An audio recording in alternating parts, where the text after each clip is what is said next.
Hi, welcome to AP7A.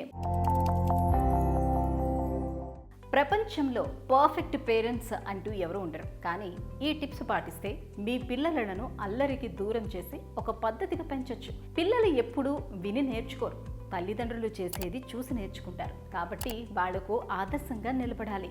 పిల్లల ముందు తిట్టుకోవడం, కొట్టుకోవడం, లిక్కర్, సిగరెట్ తాగడం లాంటివి చేయకూడదు.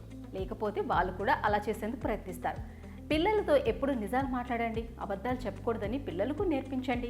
అలాగే మీతో పాటు ఇతరులెవరిని పిల్లలు అవహేళన చేసేందుకు అవకాశం ఇవ్వకండి. ఒకవేళ అలా ప్రవర్తిస్తే అది తప్పని చెప్పండి. ఇక పిల్లలతో నాణ్యమైన సమయం గడపండి. వారితోటి సరదాగా కబుర్లు చెప్పుకోవడం, ఆడుకోవడం లాంటివి చేయండి. కుటుంబ సభ్యులంతా కనీసం ఒక్క పూటైనా కలిసి భోజనం చేసేలా మీ షెడ్యూల్ను ప్లాన్ చేసుకోండి.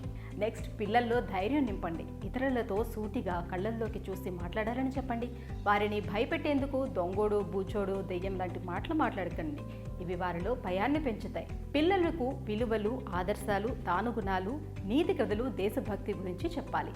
స్కూల్లో టీచర్లు ఏం లెసన్స్ నేర్పిస్తున్నారు, హోంవర్క్ ఎలా చేస్తున్నారు రోజు పిల్లలను అడగాలి. పిల్లలను అతిగారపం చేయకూడదు, అది వారిని చెడగొడుతుంది. రోజు వాళ్ళు చేయాల్సిన పనులు ఏమిటో కూడా స్పష్టంగా తెలియజేయాలి. పిల్లలు దేని గురించైనా బాధపడుతుంటే వారిని ఓదార్చండి. వారి సమస్యకు కారణాలు ఏమిటో అడిగి తెలుసుకోండి. దీనివల్ల వారు బాధ నుంచి త్వరగా బయటపడతారు. పిల్లలు మంచి పని చేస్తే మెచ్చుకోవాలి. ఇది వారిలో మరింత స్ఫూర్తిని కూడా నింపుతుంది. మరి ఈ వీడియో కనుక మీకు నచ్చినట్లయితే లైక్ చేయండి, షేర్ చేయండి. మా ఛానల్ని తప్పకుండా సబ్స్క్రైబ్ చేసుకోండి.